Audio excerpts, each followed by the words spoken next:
I'm Liz Faublas, and this is Curran's Week in Review. Our review this week is shaped by Thanksgiving Day. The day after has come to be known as Black Friday, the time when sales push many businesses into profitability, into the black, strengthening the economy, a subject itself crucial and complex. At the Bishop's recent fall assembly, they could not come to agreement on how to address the issue. Well, today the church celebrates the feast of the saint known as the Father of Europe, St. Columban. Yet this holy man from the Middle Ages could never have imagined the troubles tearing at his continent now. A second recession in less than 3 years, all the governments facing increasing difficulty keeping their countries afloat, and the citizens are not happy. In Madrid, protesters took to the streets outside Parliament angry with the politicians. There's not enough money to run Spain, so the government is going to cut programs and raise taxes. The Spaniards are protesting, a practice that is becoming a habit throughout the region as the citizens in country after country go on strike and take to the streets. But the protests are just not helping. France has just lost its AAA credit rating. Moody's downgraded the country because they face enormous economic challenges. And in Germany, once considered the strongest economy in Europe, there are new concerns about the future.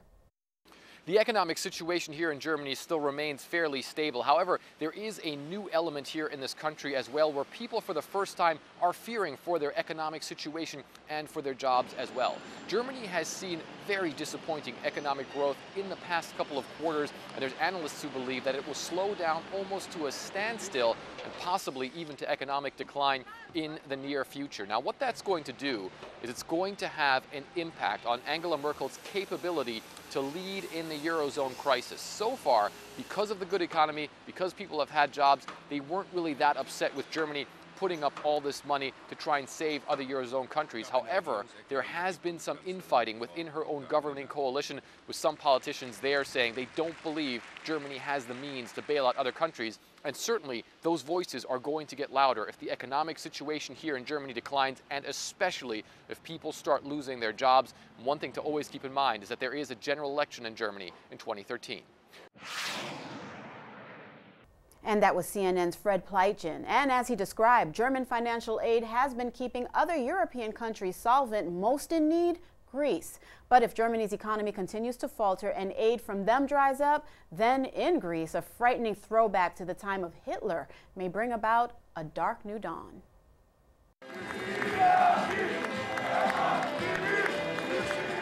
Despite its frightening and sometimes violent presence on the streets, Golden Dawn is now Greece's third largest party. It has 18 seats in the parliament. We may do the Hitler salute, but at least our hands are clean.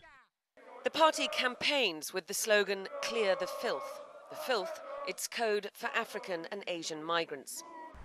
I don't like foreigners because they cause a lot of trouble. They scare people, they rape women, they kill for no reason. Many people blame Golden Dawn for being racist, but we're not racist, we're nationalists. At a free emergency clinic in central Athens, a string of patients seek help for racial attacks. What are you doing here, my bro? Why you are out of the country? Go from here. Go to hell. Then they take me from behind and I fall down. Is it because they hate foreigners? Is that why? Exactly. It's obvious. We meet the head of the Tanzanian Community Centre, Francis Williams. In September, a mob attacked his centre and several shops on the same street. A terrified neighbour shot this video. Yeah, they are very wicked people.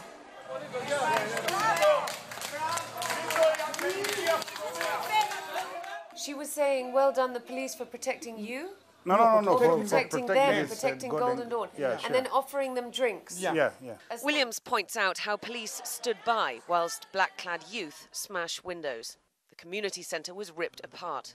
We expect maybe the police could have given us a hand, to at least confront these people, at least arrest some people. But nothing? Nothing, of course, just looking at them, and that's why we think that the police are part of them. Police spokesman Christos Manoura said he would investigate any video which suggested officers had turned a blind eye that night. In a written exchange, I asked him whether the police had failed to remove pockets of fascism within the police force. He wrote, Unlawful behaviours, wherever they come from within the Greek police force, are not and will not be tolerated. A new police unit is being set up, tasked with confronting racist violence.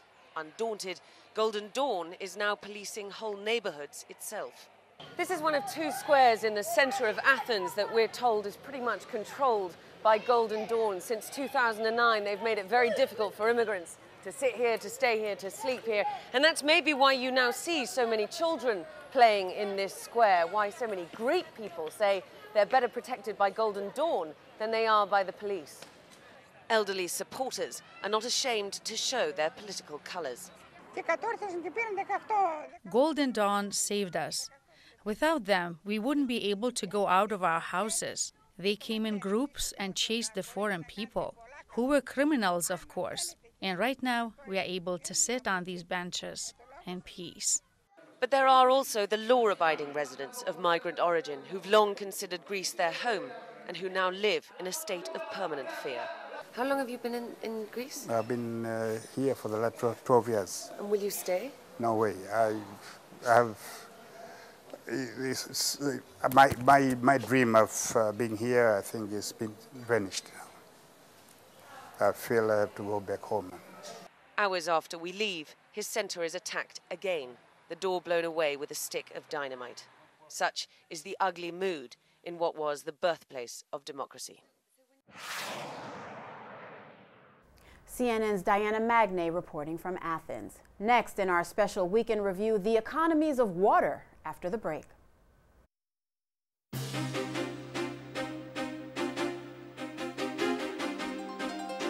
Welcome back to Currents. Virtually no aspect of modern life is without economic connections and implications. In Mexico, the Catholic Church is blaming the government for creating an economic system that produces extreme poverty.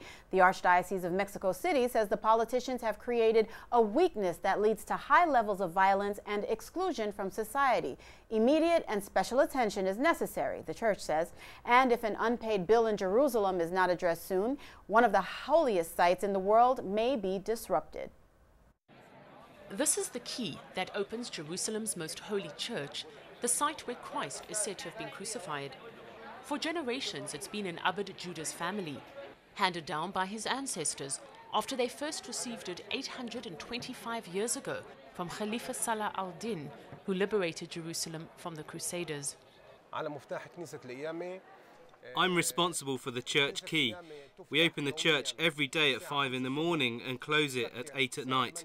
The Armenians, the Orthodox and the Franciscans run the church and give me my instructions. And those instructions are strict. It's another family, the Nasibe clan, who are the doorkeepers. Only they can touch the locks. Which is why, for one of the world's most iconic spots, it's rather startling that a bureaucratic mishap is threatening to close it down. It's a very modern problem for a very ancient site. Someone, it seems, has forgotten to pay their water bill. For 15 years, the church has been using a private Israeli water company called Hagion without paying a penny. The patriarchy, who run the church, insist an agreement was reached years ago, exempting the church from water bills. The company doesn't agree. Over 1,000 religious institutions, including churches, mosques and synagogues operating in Jerusalem, pay for water services. The Israeli Water Authority forbids water corporations, including Hagion, from exempting this or that person or institution from paying their water bill. And the deadlock between the two sides could have serious repercussions for worshippers. We now await answers from the head of the world states on the subject. And if we do not find a positive response, we will close the church to the whole world, which should know what the Israeli occupation is doing in the Holy of Holies and the Holy Land. There are divisions between the sides in this unholy row. I think the church should pay its water bill. I don't see a reason why they would be exempted from paying for something that they use. If every religious institution in Jerusalem would not have to pay its water bill, so you would have thousands of institutions not paying it. I think some type of an agreement can and should be reached. This particular case is just so special that, you know, if an exception needs to be made just for this, I think it needs to be made. For now, the water company's frozen the church's bank account. Hundreds of monks and teachers haven't yet received their salaries. Among them, the doorkeeper, who's unsure if come tomorrow he'll still have a job, keeping tradition going. Well, the tradition of the mighty Mississippi River and its role in keeping our economy moving forward is in jeopardy now, as the level of the river is dropping to a dangerous record low. We are approaching conditions that have not been observed for many, many years. There is a great deal of concern along the Mississippi. When the flow of water released from this dam in North Dakota is slowed, the level on the Mississippi here could drop, and tows in St. Louis would stop hauling grain, coal, oil, and other products. I've been in the river industry for 48 years, and I've never seen anything as critical as this. The economy would be hammered, lost jobs and lost business. International trading partners could go to other countries to buy grain. 60% of the nation's agriculture exports float on the Mississippi. It could cost the country a fortune.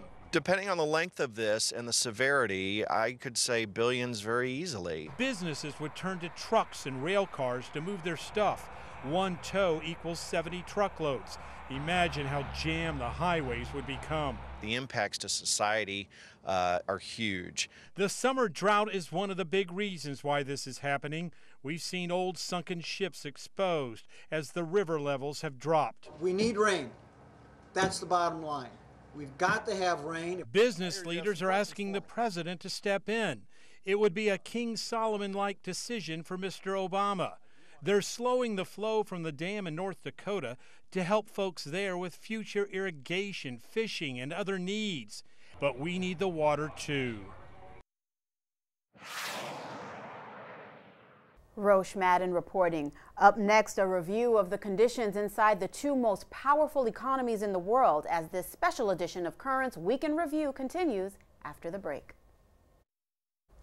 There's an economic adage that if the United States sneezes, the rest of the world catches pneumonia. Right now, our economy is troubled. Huge deficits, high unemployment, and a looming mess set to explode at the end of the year. In Washington jargon, the fiscal cliff. Now the president is meeting with business leaders trying to find a solution. Their message simple enough. Don't go there. Some of the nation's top CEOs urging Washington to avert the so-called fiscal cliff. The CEOs of GE, American Express, PepsiCo, Honeywell, and IBM among those meeting with President Obama. I think you'll start to see the president exercise some more leadership here and be more out front on everything, getting across that point about how we need to work together. It requires taxes. It also requires entitlement reform, discretionary cuts, and we can't forget to invest in the country. If Congress fails to act, starting January 1st, we could go over the fiscal cliff. Automatic spending cuts will kick in, reducing federal spending by $1.2 trillion over 10 years. Everything from defense to education to food safety to environment programs, all impacted. The Bush-era tax cuts will expire with a hike in tax rates for all brackets. 26 million more taxpayers will be hit with the AMT or alternative minimum tax. The payroll tax holiday expires, and the federal unemployment benefits extension will also expire. The nonpartisan Congressional Budget Office says that would cause the economy to contract and push unemployment over 9%. Honeywell CEO David Cote, one of those who took part at the White House meeting, says if a compromise can't be reached, it would send a very bad message to the markets. My view is you could have a recession that is far greater than what you see CBO and other economists forecasting, because now you get to this crisis of confidence that says, my God, those guys can't govern at all anymore. The most fiscally responsible big nation in the world just can't govern itself. So what hope do you have? If Congress does not act, growth will stall, jobs will be lost, and our nation's credit will be harmed. The Business Roundtable, a lobbying group of the country's leading CEOs, began running print, radio, and web spots to pressure congressional Democrats and Republicans to set aside their differences. Both sides want to raise revenue, Democrats by letting tax cuts expire, Republicans by cutting spending. Right now, the clock is ticking. And the clock is also ticking in China. The growth of their economy is slowing, and the new leader of that land is warning the entire country risks ruin. Xi Jinping says if corruption in China is not brought under control soon, it will lead to the collapse of the Communist Party and the country. Corruption has grown in tandem with the Chinese economy as dreams of riches have bred an evil greed. The dreams also have spurred the movement of millions in search of a better life. This is a little piece of home for China's army of migrant workers. They gather here to dance on street corners. They've come to the cities searching for a better life. For some, China's booming economy has been music to their ears. For others, the tune has turned more somber. Life in a rundown neighborhood so close to the riches of the new China that they could reach out and touch it, almost. We came to work in the city. Isn't this the trend? Guo Jigang and his wife Ge Yaru have followed the China dream to Beijing. This is where it has got them. They live in a tiny one-room house with their baby son. There is room for a bed, barely anything else. And for them, it isn't cheap. Back in 2009, when we first came to Beijing, the house rent was a bit more than about $15 a month. Now it is 5 times that. Inflation has hit the poor hard. Prices are high. Our daily expense is high. It is the same back in hometown. Everything is expensive. It's not easy to save money. Like anyone, Ge Yaru dreams of a better life, a bigger house, hopes for her son. Who doesn't want a bigger house? But you have to work hard. He has to work hard. I don't have any income. Just stay home and take care of the baby. For more than 2 decades, the China miracle has lifted hundreds of millions of people out of poverty. Migrant workers have flocked to communities just like this on the edge of big cities, looking for a better life. The fear now, though, is that those days may be coming to an end. The economy is slowing. The gap between rich and poor is getting wider. Analysts here say the poor in China increasingly find the doors to success are being slammed shut. Even those who've lived the dream are waking up to a new reality. Higher bills, longer working hours, more stress. China's happiness meter has been measured by America's National Academy of Sciences. 6 surveys since 1990 have found that money does not bring contentment. And here, people like Guo Jigang and his family find the value of simple things like family. They're expecting a second child. More hardship, more expense. They will need to find more than $1,000 just to pay for the fine for breaching China's one-child policy. But to them, this is a necessary burden. When people get old in the city, they can just be sent to the old people's home. Whereas if we grow old, we can only rely on our children. We don't have any pensions. We don't have any hope or anything. All of that, we put it on the shoulders of our children. So, if there aren't enough kids and something goes wrong, we are done for. Their dreams are small and their values in life simple. I hope that we would be in our home, having a store open. The child would be in school and I would be out working. Help build some houses for my families. During our lifetime, I guess we won't have any high hopes. Really, any hopes are for the children. China's economy is slowing. For a new Communist Party leadership, the concern is what will happen if the music stops.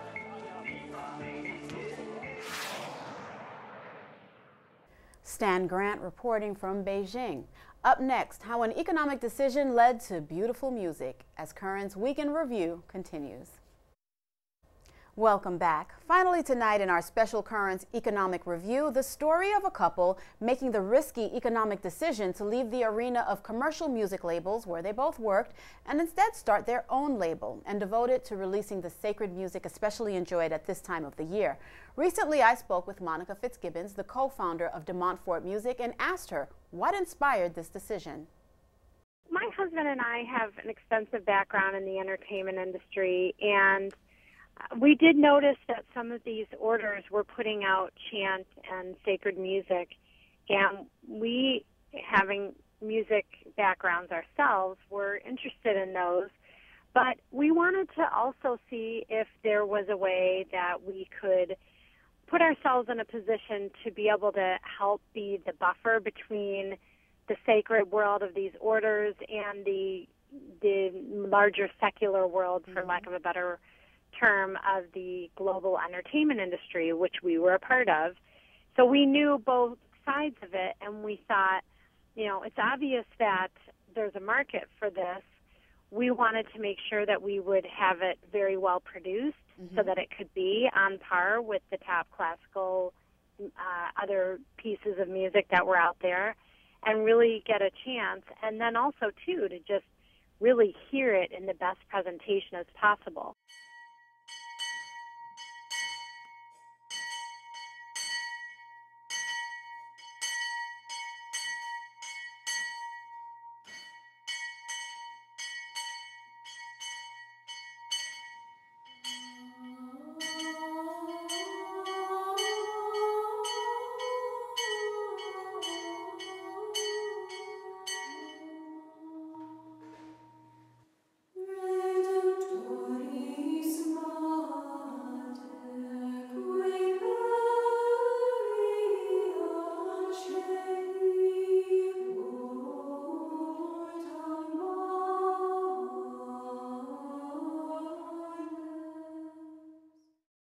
I just want to clarify for our viewers that these sisters who we hear on the CD, they live a life that's set apart from the world. So in all your preparation, was it difficult to convince them to allow the outside world such intimate access to their lives?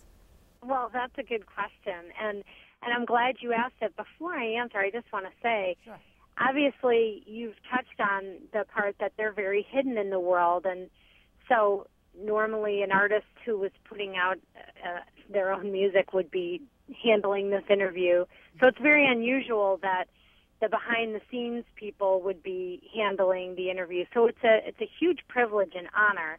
And really, when we contacted them and shared with them our background and our vision to kind of bring the highest quality of the true and the beautiful out through music, and really what our hope was to be able to be sort of that bridge in between the two worlds, they were interested, definitely. We're not a company that wants to go in and try and twist any arms or put someone outside their comfort zone. I mean, these communities are very holy, very prayerful, so they need to come to it when they're prepared to come to it. I am reminded, a little off topic, of Journey into Great Silence. I don't know if you saw that movie, but when the film director approached the Carthusian community with the idea, they said, well, we're going to pray about it and we'll get back to you. Mm-hmm. And I mean, I think it was like 7 to 10 years later, they then got back with their answer, which was, yes, we'll allow you into our community to make this film. Because it's a very serious decision for them, and I completely understand that. And once you got the okay from them, talk to us a little bit about the logistics of the project. Now, you obviously had to go to the nuns because they couldn't come to you, so how did you make that happen? Yes, well, and again, our model is to let them lead and for us to figure out a way to fit that within this entertainment medium. So, as you said, we did go to them. We approached a Grammy Award-winning producer who we'd worked with before, and I worked with him at DreamWorks. He actually won a Grammy for us. And it was kind of so what do you think about this idea? Knowing that we would have to actually essentially go to them, build a state-of-the-art recording studio in a day, and then record in 3 days, because really they could only give us 3 days, Liz, off their rule of life, although they did maintain all their Vespers and prayers throughout. It was just amazing. So, and then a day to break down and get back on the road to Nashville. That's where he's out of. So it was what do you think about this? And he thought about it, and there was definitely some obstacles, but I think the Holy Spirit really helped us, and off it went. It all happened very quickly, and Decca has been amazing about making sure that we have what we need to market this properly. And how do you market this brand? Because the focus is on music and it's on chant. For people that aren't familiar with this kind of music, I mean, we heard a little bit of it up at the beginning of the show, and it's absolutely beautiful. But for people who aren't familiar with it, how do you market the brand? How do you get people interested in picking up this CD and giving it a try? Well, people such as yourself are a good way to start, because we definitely need to encourage people to pre-order this right now. It's available at Amazon.com, BarnesandNoble.com, but also it's available at benedictinesofmary.org. And if you order it there, there's a little donation already built in, actually a significant donation built in to your order that goes directly to the nuns, in addition to receiving your music. So basically, we obviously want to reach out to the Catholic community because this is an order of contemplative nuns, but there's a wider Christian community that enjoys this music. But beyond that, we're finding that there are just simply people out there who enjoy this meditative, tranquil, peaceful music that is just very calming to a busy day, and like you said, musically it's just a very sophisticated top quality of music. So we're just able to appeal to people really on an artistic level. And I think, Monica, that type of meditative music is exactly what we need right now in this day and age, and we have to leave it there. Thank you so much for being with us, and I do hope that you garner a lot of attention for this CD. It's very well done. Well, thank you for having me on, Liz. You're very welcome. And for all of us here at Currents, I'm Liz Faublas. Thank you for watching, and have a good night.